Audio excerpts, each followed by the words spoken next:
Ya Habibi ya Muhammad.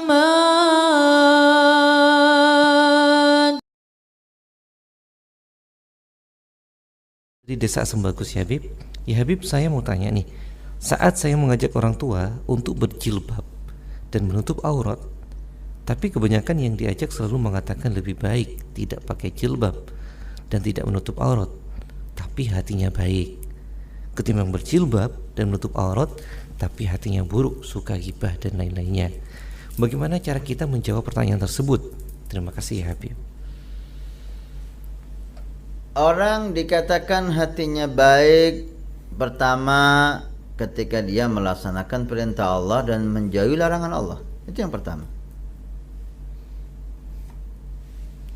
Tidak bisa dikatakan hatinya baik walaupun dia ngaku baik jika dia meninggalkan perintah Allah.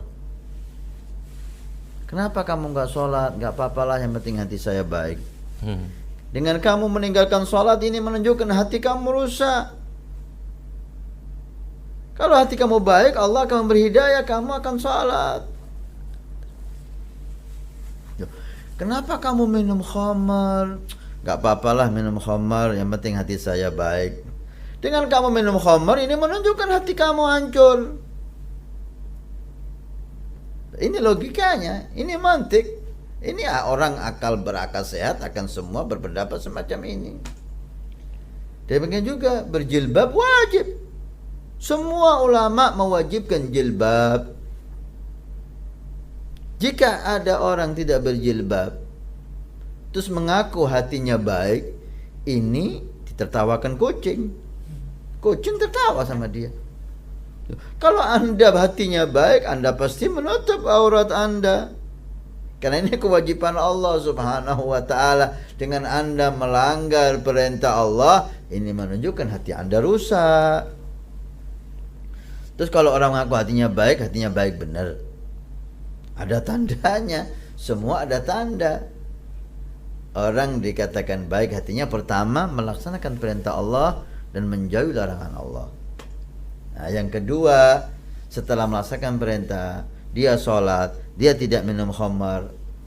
Ini pun masih belum tentu hatinya baik. Dia sudah melaksanakan perintah, ada bibit baik di hatinya, tinggal disempurnakan, dibersihkan hatinya, dibersihkan lisannya. Tapi dia sudah ada bibit baik. Tapi kalau sudah meninggalkan perintah, sudah melanggar larangan, bisa dipastikan bukan 100%, 1000% hatinya jelek. Gak ada melanggar perintah Allah hatinya baik. Gak ada meninggalkan kewajiban Allah orang hatinya itu baik, gak mungkin. Nah, orang yang hatinya baik, syarat pertama menjalankan perintah, menjauhi larangan. Ada satu perintah kita tinggal, berarti ada satu kejelekan. Dua perintah, dua kejelekan. Ada satu dosa kita lakukan, nakata fi qalbi naktata sauda. Nabi Muhammad, siapa yang bermaksiat sekali, titik hitam satu di hatinya. Orang yang dapat titik hitam bisa dikatakan bersih. Nabi Muhammad mengatakan kamu membuka aurat titik hitam. Nabi Muhammad mengatakan hati kamu kotor, ada titik hitam, kamu ngomong bersih. Kamu yang lebih percaya siapa? Percaya Nabi Muhammad. Kamu Anda mengaku menutupi kesalahanmu dengan kesalahan yang kedua. Anda telah berdosa, tidak berjilbab, ditambah lagi Anda sombong, merasa lebih baik hati Anda dari yang lain. Dua dosa Anda dapati. Nah, karena itu banyak orang yang semacam ini ya.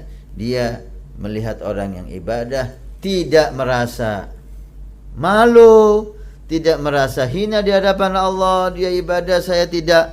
Malah dia merasa lebih baik dari yang ibadah. Dia enggak ibadah, merasa lebih baik dari tidak ibadah. Anda dua kali bermasalah. Masalah satu, Anda enggak ibadah, enggak zikir, enggak ikut sholat jamaah. Yang kedua yang lebih parah, Anda merasa lebih baik. Berarti hati Anda ada kibir, naudzubillah.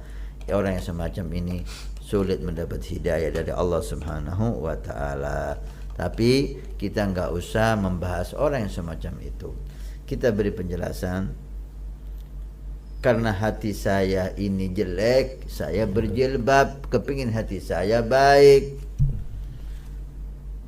Kamu jilbaban hatimu jelek, memang hati saya jelek. Kalau nggak jelek kita jadi wali. Memang hati saya jelek, maka saya berusaha taat sama Allah, menutup jilbab dan doakan supaya hati saya baik. Tapi dengan Anda tidak berjilbab, Anda sudah dipastikan hatinya jelek. Apalagi mengaku lebih baik dari yang berjilbab, lebih parah lagi. Dua kesalahan Anda dapati. Mudah-mudahan Allah menjadikan kita orang yang taat dan Allah bersihkan hati kita. Ya Habibi ya Muhammad